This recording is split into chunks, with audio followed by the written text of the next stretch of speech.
ये कहानी है मियो नाम की एक ऐसी लड़की की जो पहले तो बहुत खुश मिजाज और जिंदा दिल लड़की होती थी, लेकिन अब उसका जिंदगी जीने का हौसला खत्म हो चुका है।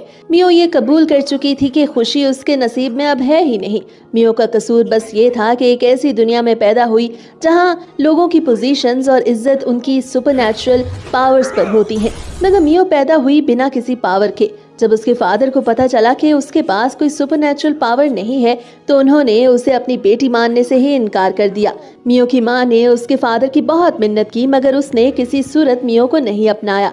मियो ने बहुत छोटी सी उम्र में ही अपनी मां को खो दिया, इसलिए उसने कभी असल मोहब्बत का एहसास नहीं पाया। उसकी मां के गुजरने के फौरन बाद उसके फादर ने दूसरी शादी कर ली और उसकी दूसरी बीवी से उसे एक बेटी पैदा हुई जिसके पास सुपरनैचुरल शक्तियां थीं। बस उसी वक्त से मियो की जिंदगी टूटने लगी। वो अपने ही घर में अपनी जगह खो बैठी और बस एक नौकरानी बन के रह गई। एक तरफ उसकी स्टेप सिस्टर काया स्कूल जाती थी और नए नए कपड़े खरीदती थी, जबकि दूसरी तरफ मियो को ना स्कूल जाने की इजाजत थी और ना ही अपने लिए कुछ खरीदने की। हर दिन वो घंटों तक काम करती और उसकी स्टेप मदर कनोको उसे लगातार डांटती और मारती थी। और सबसे बुरी बात तो ये थी कि मियो की माँ की जो थोड़ी सी यादें उसके पास बची हुई थी वो भी उससे छीन ली गई थी। उसकी माँ के कपड़े, उसका जेवर, यहाँ तक कि वो चेरी ब्लॉसम का दरख्त भी जो उसकी माँ की याद दिलाता था, मियो का सब कुछ छिन चुका था। उसका फादर ये सब देखता था। इस सब के बावजूद मियो का फादर न कभी उसकी मदद करता था और ना ही उस जुल्म को रोकता था। वक्त गुजरता रहा और मियो ने इस रियलिटी को एक्सेप्ट कर लिया। लेकिन एक दिन एक शख्स मिनोरो मियो के फादर से मिलने आता। मेड्स आपस में बातें करने लगती हैं कि शायद वो यहाँ मियो के रिश्ते के लिए आया हो, क्योंकि मियो 19 साल की हो चुकी थी।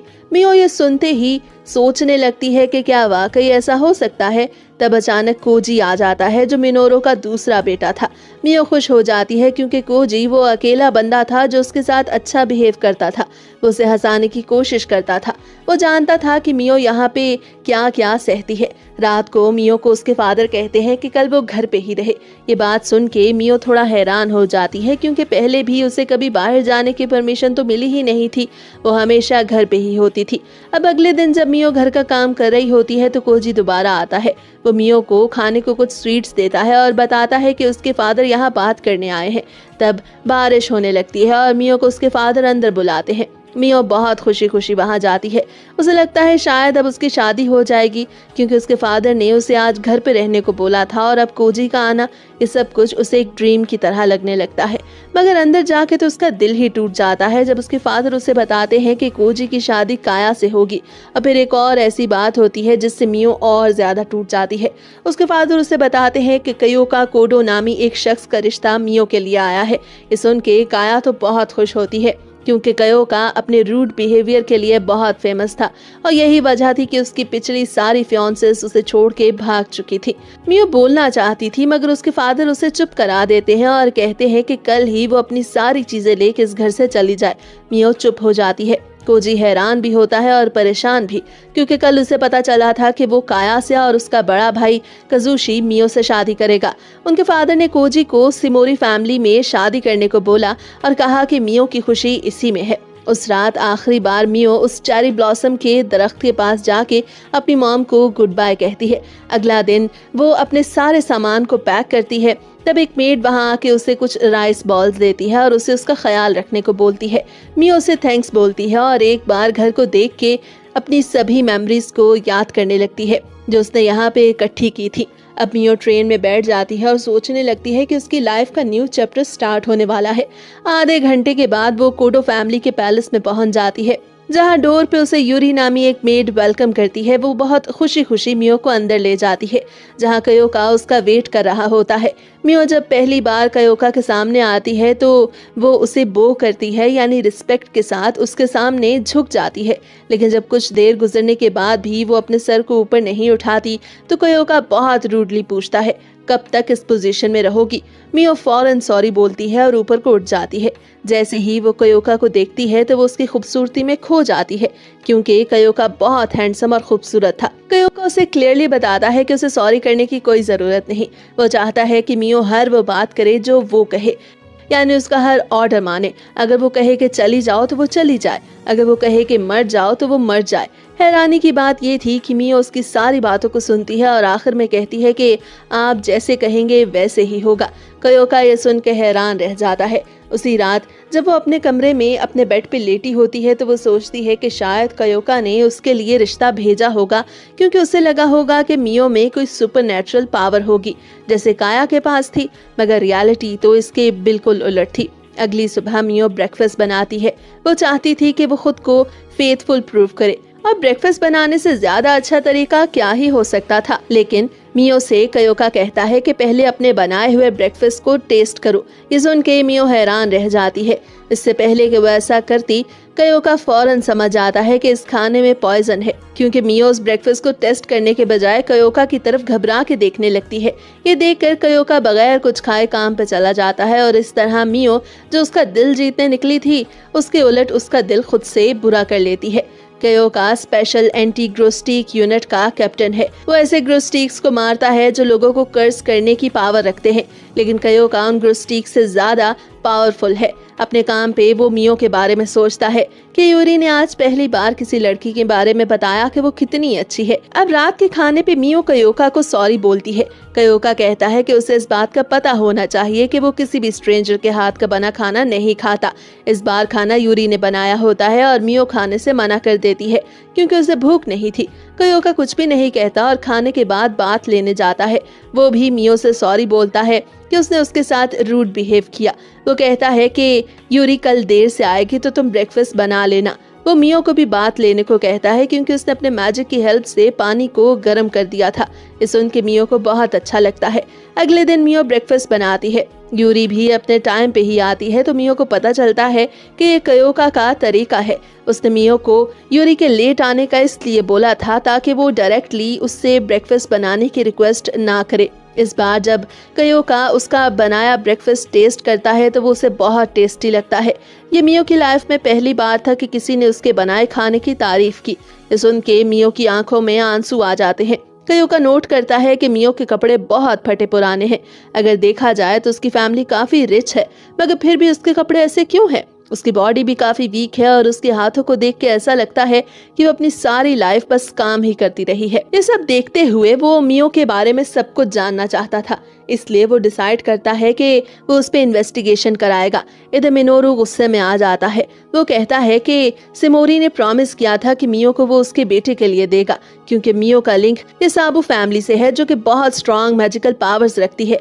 भले ही मियो के पास वो पावर्स नहीं, मगर मिनोरू चाहता था कि वो मियो की शादी अपने बेटे से करवा के उनसे बच्चा पैदा करवाए, क्योंकि इससे वो पावर्स उस बच्चे में आने के चांसेस थे। इसीलिए वो चाहता था कि मियो को उसके बड़े बेटे से जोड़ दिया जाए। मगर अब जब कयोका जैसे स्ट्रॉन्ग पर्सनालिटी से उसकी एंगेजमेंट हो चुकी है, तो मिनोरू इस सब से डरने लगता है कि अगर कयोका और मियो की शादी हो गई तो वो फैमिली बहुत ज्यादा स्ट्रांग हो जाएगी और फिर कोई भी उनसे आगे नहीं निकल सकेगा। ये सब सुनने के बाद सिमोरी उसे बताता है कि उसके रिश्ता लाने से पहले ही वो उस रिश्ते को तय कर चुका था। वो मिनोरू को तसल्ली देता है और कहता है कि तुम्हें परेशान होने की जरूरत नहीं, क्योंकि बहुत जल्द ही कयोका को मियो के बारे में पता चल जाएगा कि उसके पास कोई सुपरनैचुरल पावर नहीं, तो उसे छोड़ देगा और फिर तुम वो कर सकते हो जो चाहते हो। अब रात को कयोका मियो से पूछता है कि क्या वो कल सिटी जाना पसंद करेगी। मियो मना कर देती है। कयोका उसे तसल्ली देता है और कहता है कि सब ठीक रहेगा, जिस पे वो मान जाती है। ये मियो की लाइफ की पहली डेट थी। भले ही दिल में वो अभी कयोका को इस नजर से नहीं देखती थी, लेकिन वो पहली बार अपनी लाइफ में किसी लड़के के साथ अकेले जा रही थी। अगले दिन यूरी के कहने पे मियो पहली बार मेकअप करती है। वो मिरर में खुद को देख के हैरान रह जाती है।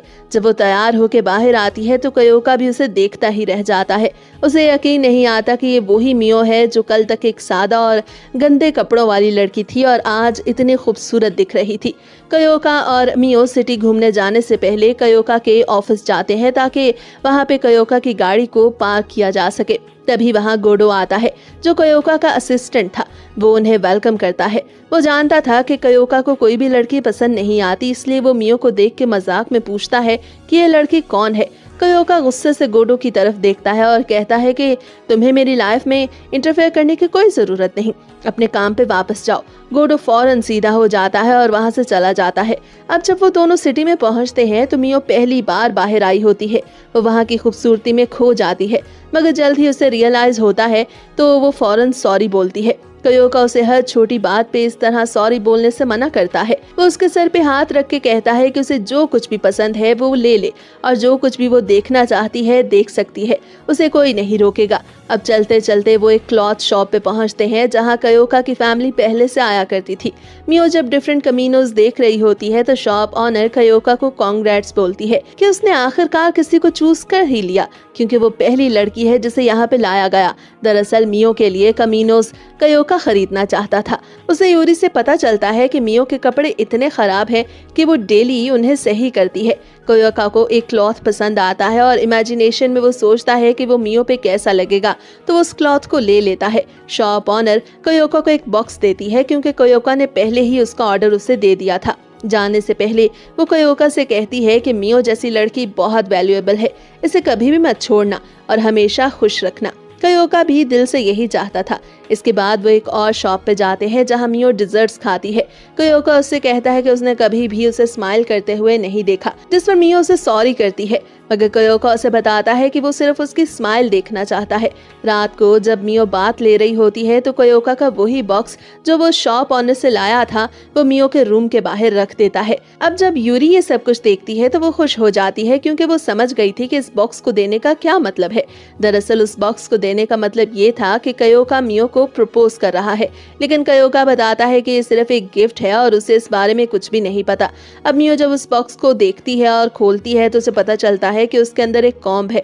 तो वो भागती हुई कयोका के पास जाती है और उससे पूछती है कि क्या उसने ये वहां मिस्टेक से गिरा दी, और फिर वो उस कॉम्ब को लेने से मना कर देती है। वो कहती है कि वो उसे डिजर्व नहीं करती। कयोका उसे समझाता है कि उसका दिया हुआ गिफ्ट है और उसे इसे जरूर यूज करना चाहिए। ये सुन के मियो को बहुत अच्छा लगता है और वो प्रॉमिस करती है कि वो हमेशा इसे संभाल के रखेगी।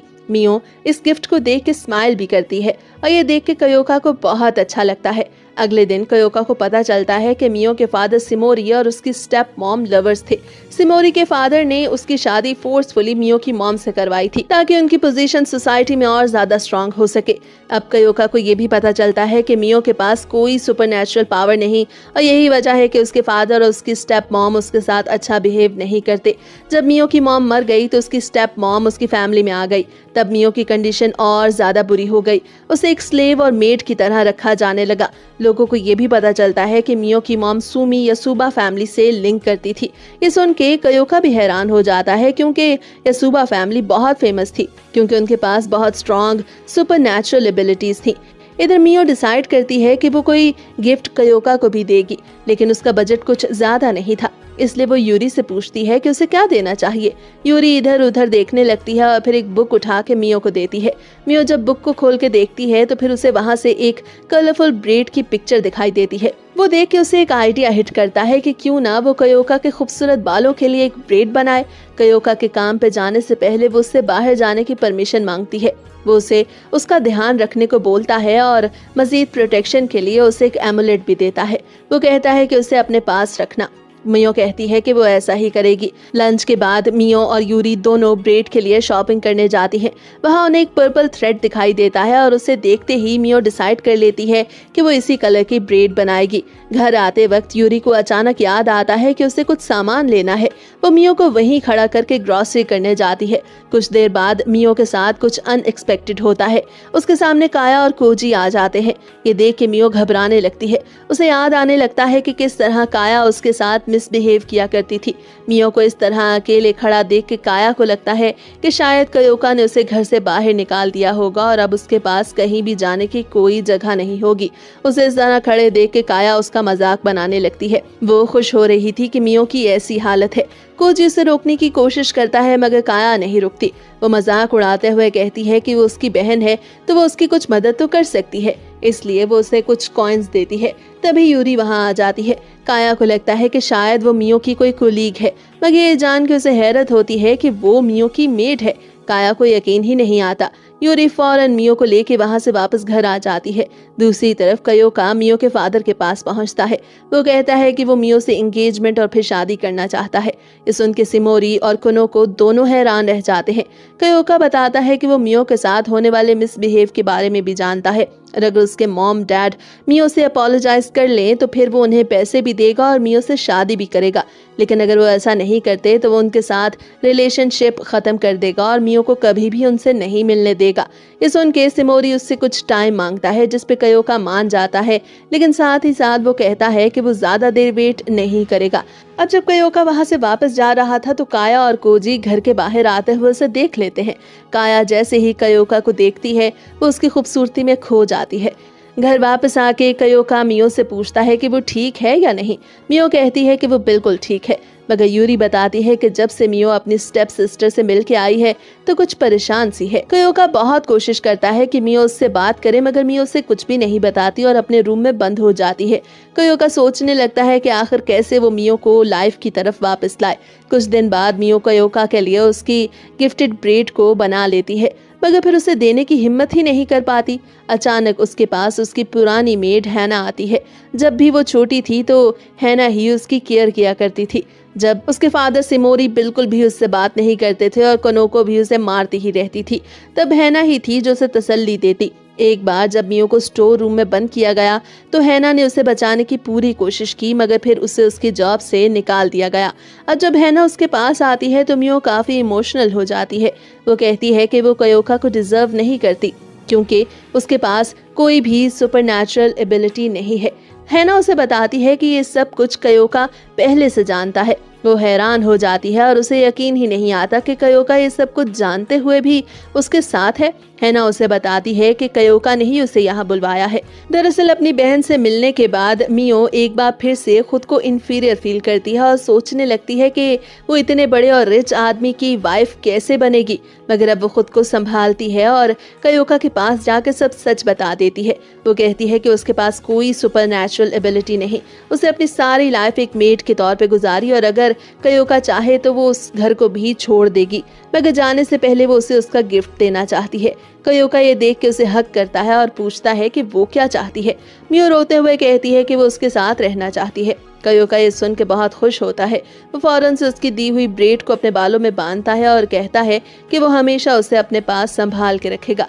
अगले दिन कयोका का पसंद किया हुआ कमीनो भी पहुंच जाता है। मियो को खुशी होती है कि कयोका ने खुद उसके लिए इस कलर को चूज किया। दूसरी तरफ मिनोरू को पता चलता है कि मियो कयोका के साथ बहुत खुश है और ये सब वो काया को भी बताता है। तब काया कयोका की पिक्चर देख के हैरान रह जाती है कि उसी हैंडसम और यंग मैन को तो कुछ दिन पहले उसने देखा था। वो ये देख के गुस्से और जेलसी से भर जाती है कि उसकी बेकार बहन को इतना खूबसूरत फियांसे कैसे मिल गया। तब वो डिसाइड करती है कि वो अपने फादर से कहेगी कि वो कोजी से नहीं बल्कि कयोका से शादी करना चाहती है। काया को पूरा यकीन था कि उसकी बात मानी जाएगी हमेशा की तरह। ये देखकर मिनोरू भी खुश हो जाता है कि सब कुछ उसकी मर्जी के अकॉर्डिंग हो रहा है। इधर मियो कयोका और गोडो को खाने पे इनवाइट करती है ताकि वो कयोका को थैंक्स बोल सके, क्योंकि उसी की वजह से वो हैना से मिल पाई थी। मियो ने अपना नया कमीनो पहना हुआ था। अब जब कयोका उसे देखता है तो उसकी खूबसूरती में एक बार फिर से खो जाता है और उसकी प्रेज भी करता है। ये देख के मियो ब्लश करने लगती है। खाने के दौरान मियो गोडो को थैंक्स बोलती है क्योंकि उसने हैना को उसके घर पहुंचाने में उनकी मदद की। ये देख के गोडो को बहुत अच्छा लगता है और एक बार फिर से मजाक करता है। वो कहता है कि उसके साथ इतना अच्छा बिहेव कभी किसी ने नहीं किया। वो मियो का हाथ पकड़ता है और कहता है कि तुम कैप्टन को छोड़ के मुझसे शादी कर लो। ये देख के कयोका गुस्से में आ जाता है, जिसपे गोडो फौरन अपोलोजाइज करता है और कहता है कि वो तो सिर्फ मजाक कर रहा था, मगर मियो सीरियसली उसे बताती है कि वो सिर्फ कयोका के साथ रहना चाहती है। इधर काया अपने फादर से रिक्वेस्ट करती है कि उसकी शादी कोजी से नहीं बल्कि कयोका से कराई जाए, मगर ये सुन के सिमोरी मना कर देता है और कहता है कि वो अब मियो के बारे में कुछ नहीं सुनना चाहता। अगले दिन कोजी देखता है कि कुछ स्ट्रेंजर्स उनके घर के बाहर एक कार में बैठ रहे हैं। उसे ये देख के कुछ अजीब लगता है। अब जैसे ही वो अपने घर के अंदर एंटर होता है तो वहाँ वो काया को देखता है। वो हैरानी से पूछता है कि वो यहाँ क्या कर रही है। काया हंसते हुए पूछती है कि क्या कोजी मियो से शादी करना चाहता है। कोजी कहता है कि अब तो ये पॉसिबल नहीं रहा। काया कहती है कि तुम्हें परेशान होने की जरूरत नहीं, क्योंकि मेरे पास एक प्लान है। कोजी को डाउट होने लगता है कि वो कुछ गलत करने जा रही है, तो वो पूछता है कि क्या प्लान है। काया बताती है कि वो कयोका की मियो से एंगेजमेंट खत्म करवा देगी। काया के जाने के बाद कोजी अपने फादर से पूछता है कि कोई मियो की खुशी के बारे में क्यों नहीं सोचता। उस फैमिली का हेड तो मिनोरू था। वो कहता है कि उसे सिर्फ अपनी फैमिली के फ्यूचर की परवाह है और किसी की खुशी कुर्बान हो जाए तो इससे उससे कुछ फर्क नहीं पड़ता। इस उनके कोजी को गुस्सा आता है और वो अपनी एबिलिटीज को यूज करके अपने फादर पे अटैक करता है, मगर मिनोरू की पावर उससे कहीं ज्यादा थी। वो फौरन कोजी पे काउंटर अटैक करता है और कोजी को बांध के खुद घर से बाहर चला जाता है। उसी वक्त कोजी का बड़ा भाई वहां आता है। वो भी कोजी की हेल्प करने लगता है। वो कोजी को खोल देता है और कहता है कि जाओ, तुम जैसे चाहते हो वैसे करो और जिसको बचाना चाहते हो बचा लो।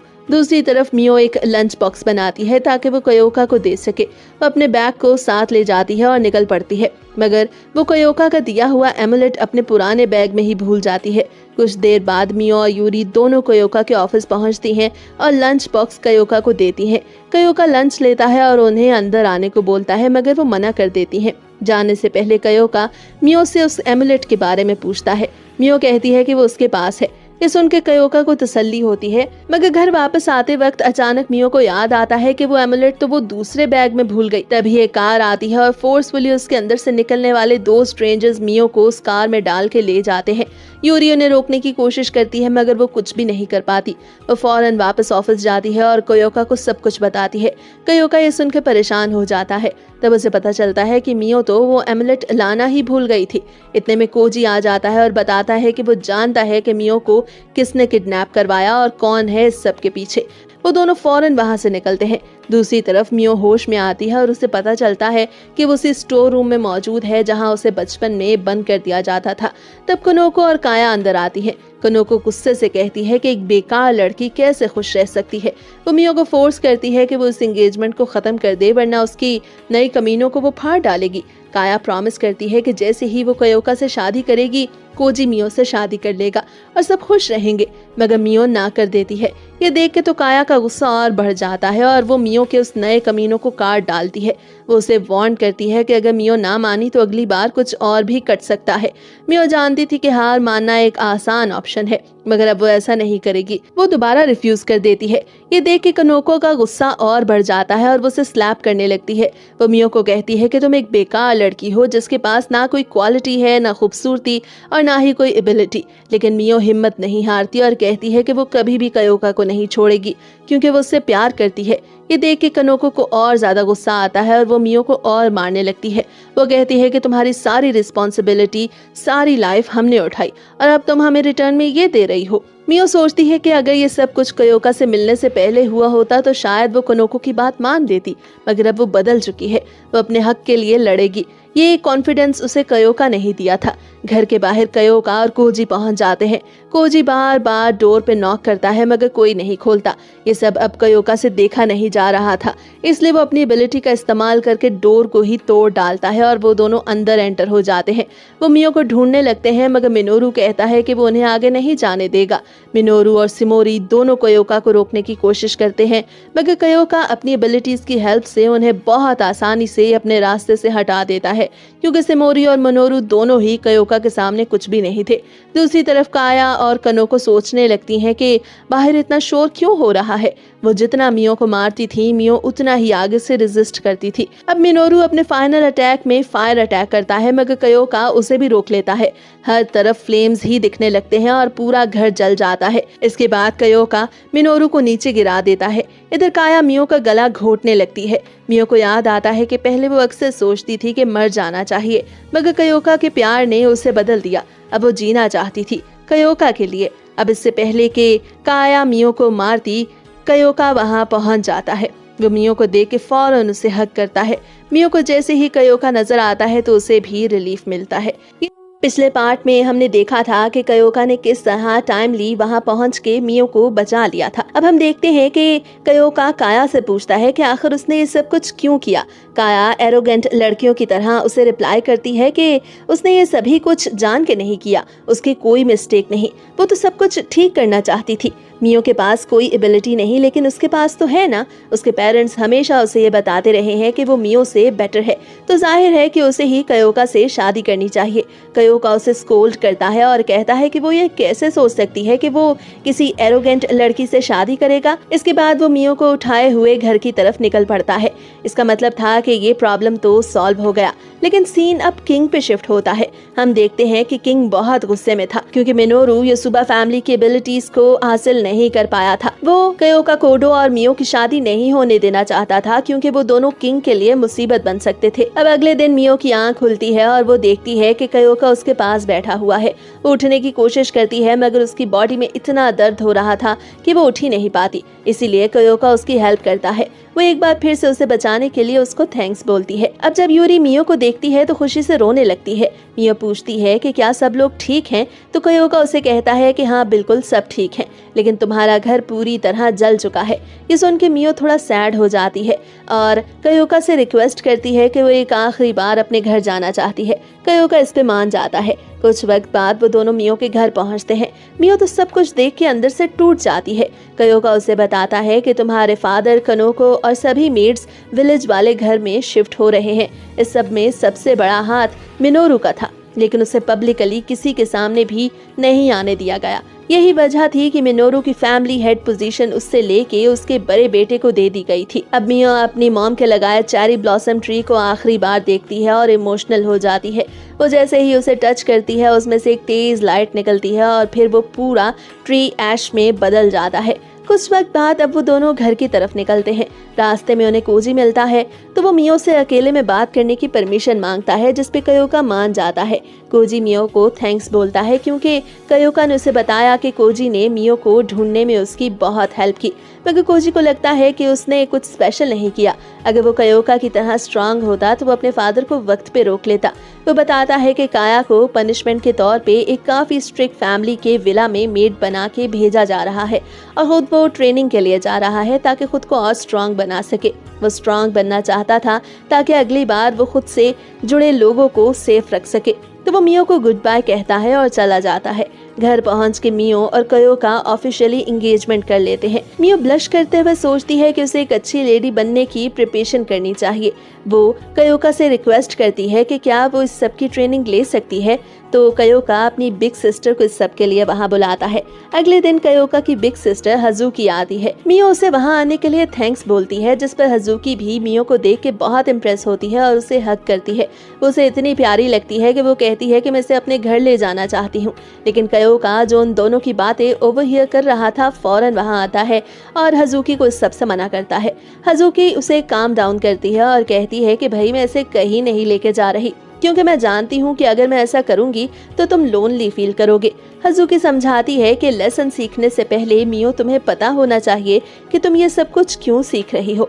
एक्चुअली 2 महीनों बाद एक बहुत बड़ी पार्टी होने वाली है और ये मियो के लिए एक सबसे अच्छी अपॉर्चुनिटी होगी कि उसने जो कुछ भी सीखा वो वहाँ पे शो करे। इससे मियो को डाउट होता है कि क्या वो इतनी जल्दी सीख सकेगी, मगर हज़ुकी उसे तसल्ली देती है कि तुम पहले से ही काफी डिसेंट हो, इसलिए जल्द ही सीख जाओगी।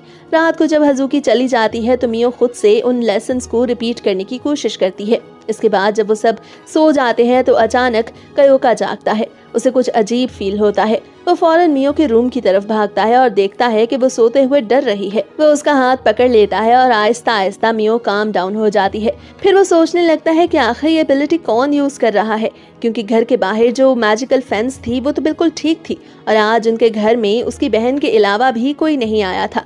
वो डिसाइड करता है कि वो इस सब पे और ज्यादा इन्वेस्टिगेट करेगा।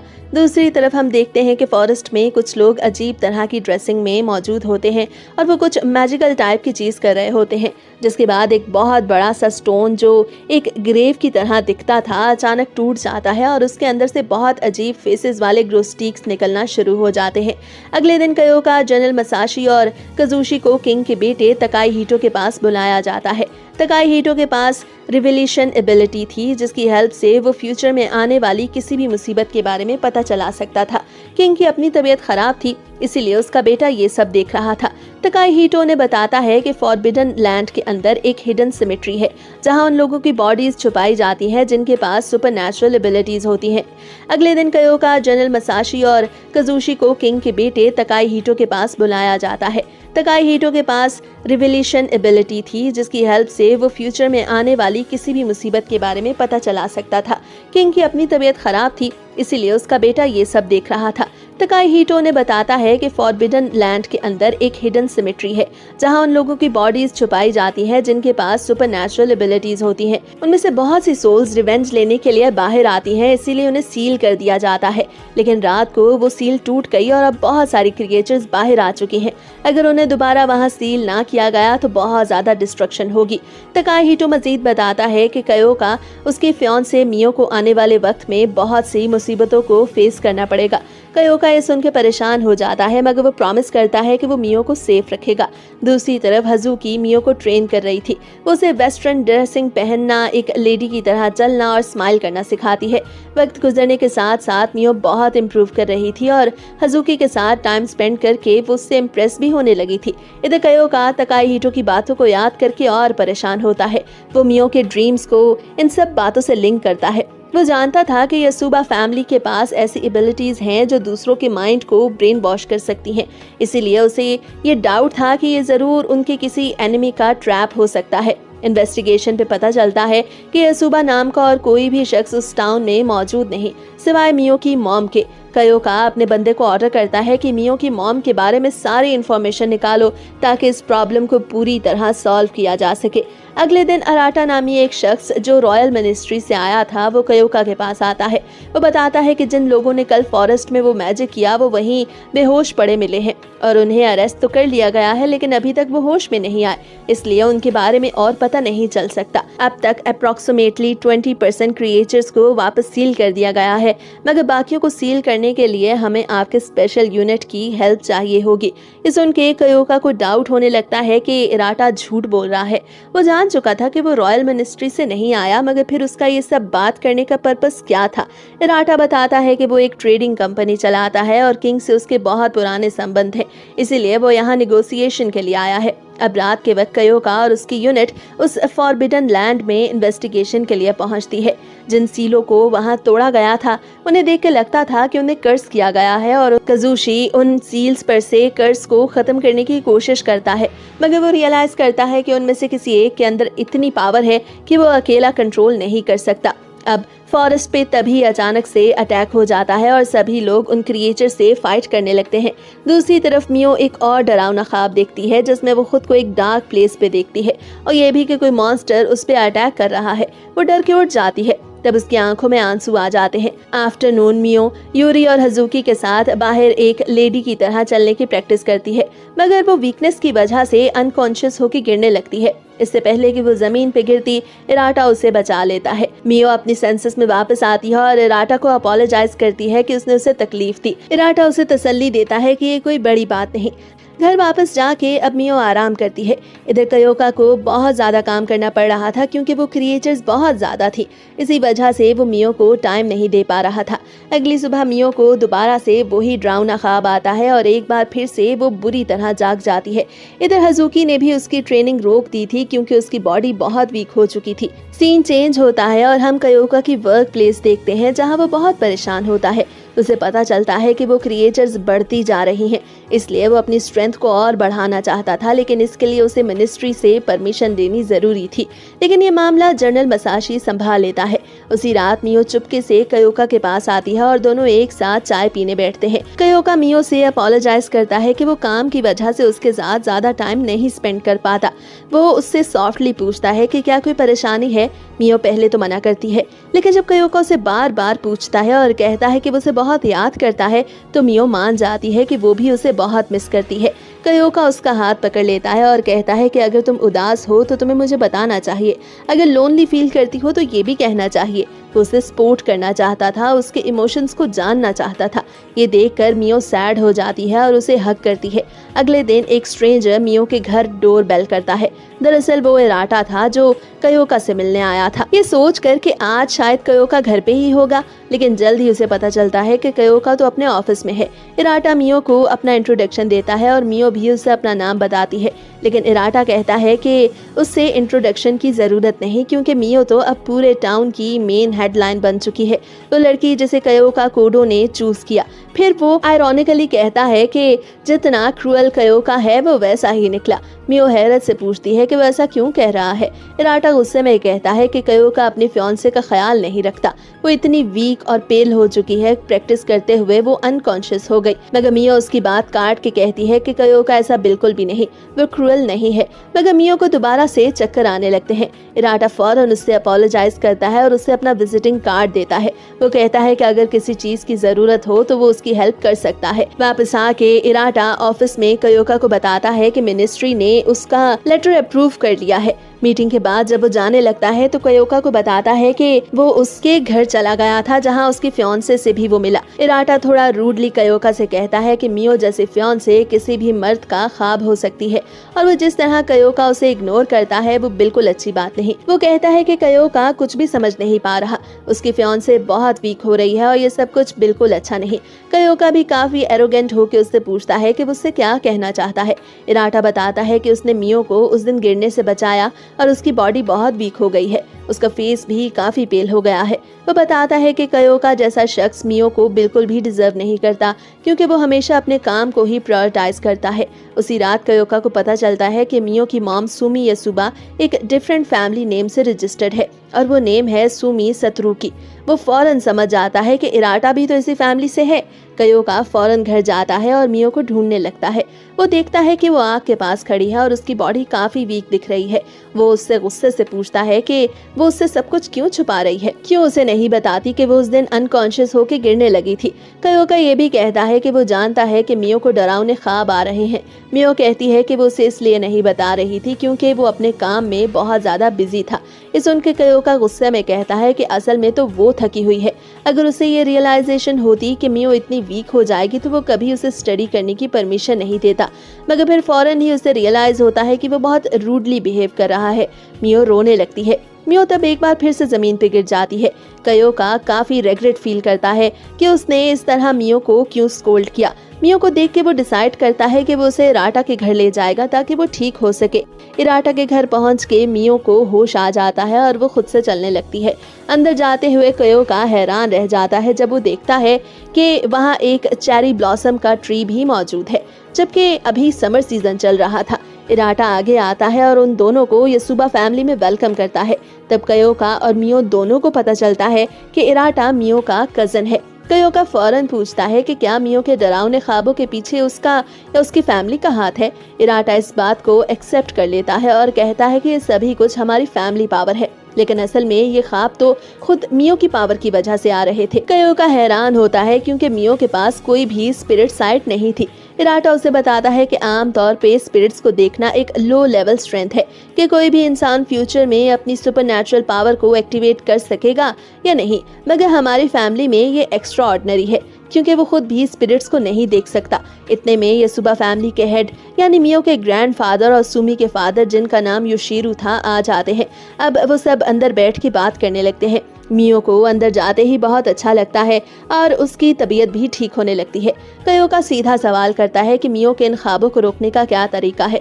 उसके जवाब में इराटा कंडीशन बताता है। वो कहता है कि कयोका को अपनी एंगेजमेंट मियो से तोड़नी होगी और बदले में वो मियो के इन ख्वाबों को खत्म कर देगा, क्योंकि इराटा मियो को अपनी फैमिली में वापस लाना चाहता है। कयोका गुस्से से पूछता है कि उन्होंने पहले मियो को क्यों नहीं ढूंढा। योशिरो जवाब देता है कि किसी ने सोचा ही नहीं था कि मियो अब जाके अपनी पावर को एक्टिवेट करेगी, लेकिन अब जब उसकी पावर्स एक्टिवेट हो चुकी हैं, और असल बात तो ये थी कि उसकी पावर्स बहुत रेयर और वैल्यूएबल थी। उनकी फैमिली में भी इस तरह की पावर्स किसी के पास नहीं थी, इसीलिए वो मियो को दोबारा से खुद के पास रखना चाहते थे। वो मियो की पावर को ड्रीम साइट कह के बुलाते हैं, यानी ख्वाबों में एंटर हो के किसी भी माइंड को कंट्रोल करना और फ्यूचर में होने वाली किसी भी मुसीबत को रोकना।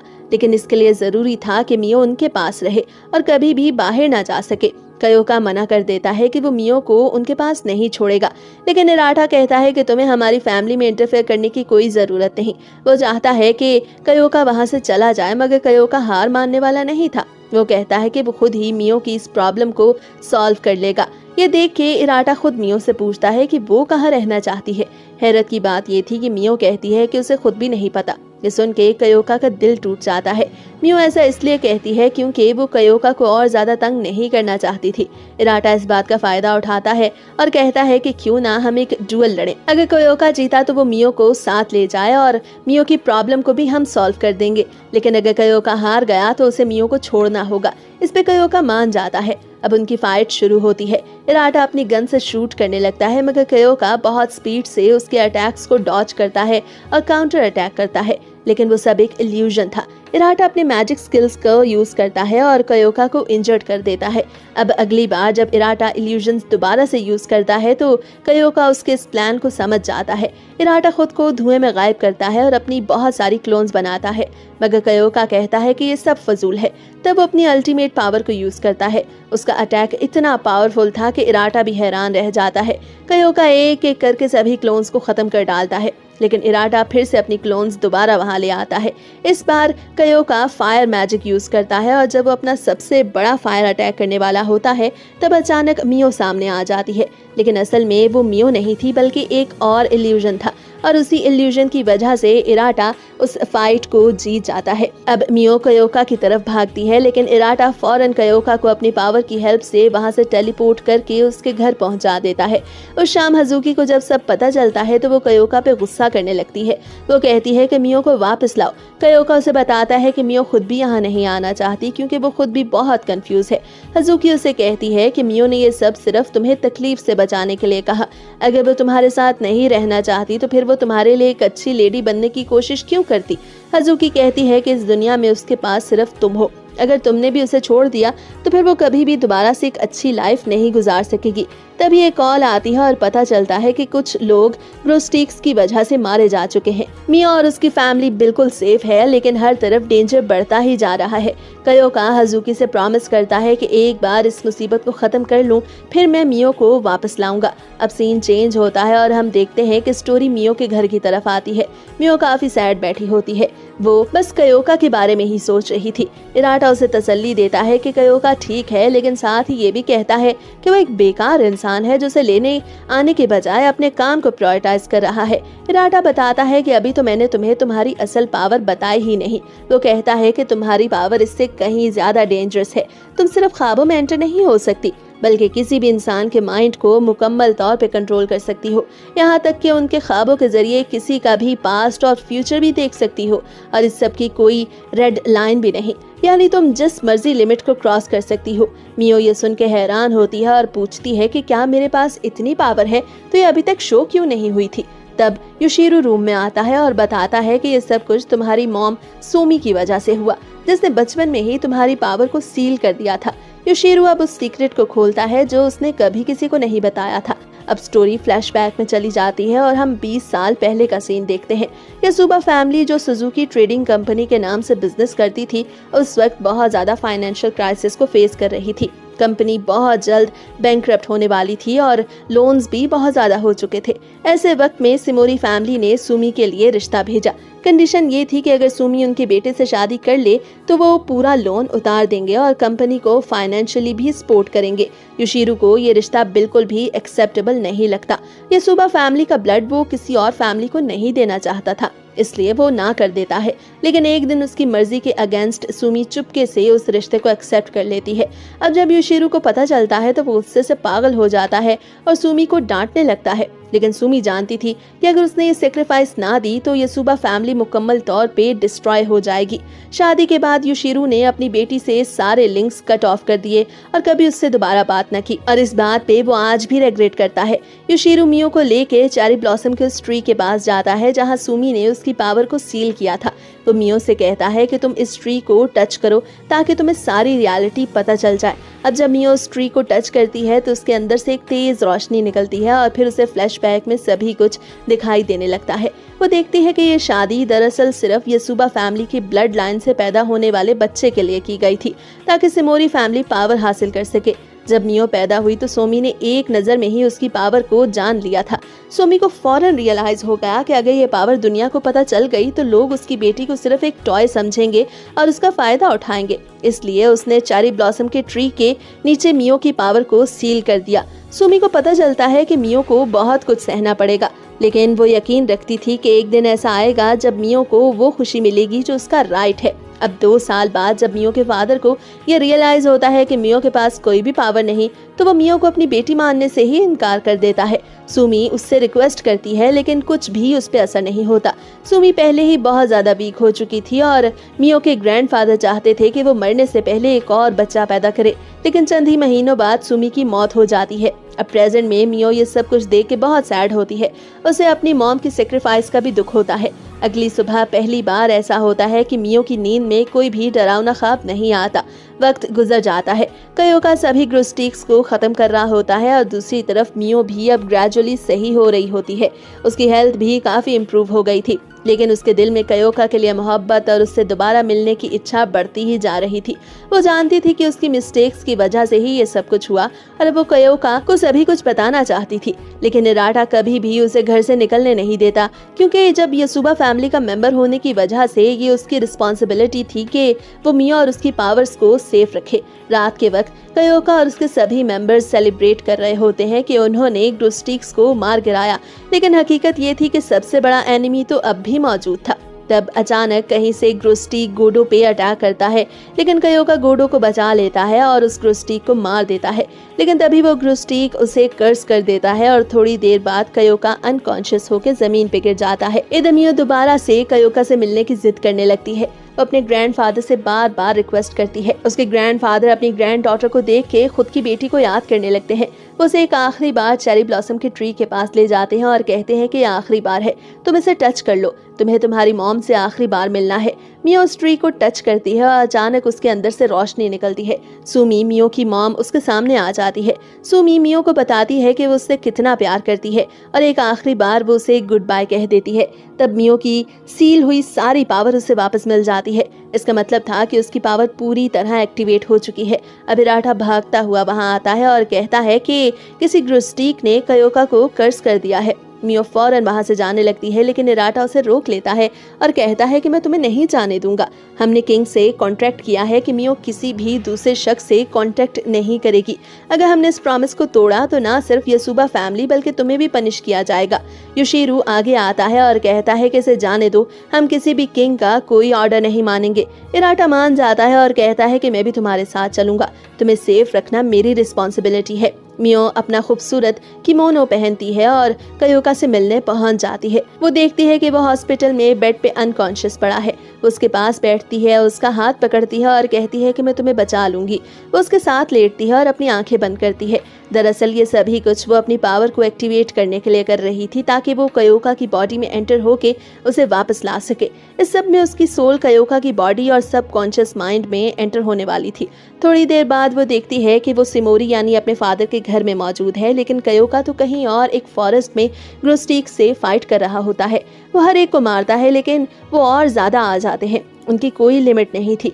अब कयोटा बहुत ज्यादा इंजर्ड हो गया था, उसकी ब्रेडेड कोट भी गिर चुकी थी, लेकिन वो हिम्मत नहीं हारता। वो मियो से अपोलोजाइज करना चाहता था। उसके आंसू, उसकी सैडनेस, उसे सब याद आता है। मियो इधर किसी भागते हुए शख्स को देखती है, उसका पीछा करती है। तब वो एक रूम में पहुंचती है जहां पानी ही पानी था। उसके सामने एक डोर ओपन होता है और वो अंदर एंटर होती है। अब सामने उसी की एक क्लोन खड़ी थी। वो कहती है कि तुम जैसी लड़की कयोका को डिजर्व नहीं करती, तुमने उसकी मोहब्बत को कोई वैल्यू नहीं दी, उसका दिल तोड़ा और अब देखो वो मरने वाला है। जो भी तुम्हारे पास आता है उसकी जिंदगी बर्बाद हो जाती है। मियो आहिस्ता से कहती है कि हाँ, मैंने बहुत सारी मिस्टेक्स की, मैंने खुद को कयोका के लिए इम्प्रूव नहीं किया, लेकिन अब मैं बदल गई हूँ। क्लोन उसका मजाक उड़ाते हुए कहती है कि ऐसा शायद तुम्हें इसलिए लग रहा है कि तुमने अपनी पावर को एक्टिवेट कर लिया। मियो कहती है कि नहीं, ये रीजन तो बिल्कुल भी नहीं। अब मैं सेल्फिश बनना चाहती हूँ। मैं अपनी जिंदगी उस शख्स के साथ गुजारना चाहती हूँ जिसने मुझे जीने की हिम्मत दी। ये सब सुन के क्लोन को गुस्सा आता है। वो मियो पे अटैक करती है। वो क्लोन कहती है कि तुम गिव अप क्यों नहीं कर देती, क्योंकि ये सबसे इजी ऑप्शन है। मगर मियो ना कर देती है और कहती है कि अब तो वो बिल्कुल भी गिव अप नहीं करेगी। तब मियो के अंदर से एक तेज रोशनी आती है। इसका मतलब था कि मियो ने उस क्लोन को हरा दिया। तब क्लोन उसे बेस्ट विशेस देती है और फिर वो उसी ब्रेडेड कोड में ट्रांसफॉर्म हो जाती है। मियो अब कयोका के सबकॉन्शियस माइंड में एंटर होती है। वो देखती है कि वो ग्रोस्टिक्स के साथ फाइट कर रहा है, लेकिन मियो उसे अपनी पावर के थ्रू एक फेंस के अंदर ले आती है। वो सभी एनिमीज को मार देती है, मगर कुछ अब भी जिंदा बच गए थे, क्योंकि उनको लाने वाला तो अब भी जिंदा था।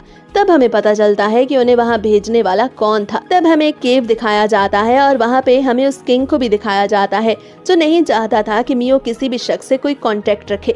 हमें पता चलता है कि असल एनिमी वही था, उसी ने उस सील को तोड़वाया था और फिर वो ग्रोस्टिक्स और क्रिएचर्स बाहर निकल आई थी। लेकिन अब वो मियो और कयोका दोनों को ही मारना चाहता था। वो अपनी पावर के थ्रू सारे ग्रोस्टिक्स को एक बहुत बड़े मॉन्स्टर में बदल देता है, लेकिन मियो कयोका का हाथ पकड़ती है और फिर अपनी पूरी पावर का इस्तेमाल करती है। तब वो एक अल्टीमेट अटैक करती है जिससे न सिर्फ सभी ग्रोस्टिक्स डिस्ट्रॉय हो जाते हैं, बल्कि केव भी गिर जाता है। इसका मतलब था कि फाइट खत्म हो गई। मियो उस ब्रेडेड कोड को दोबारा से कयोका के बालों में बांधती है।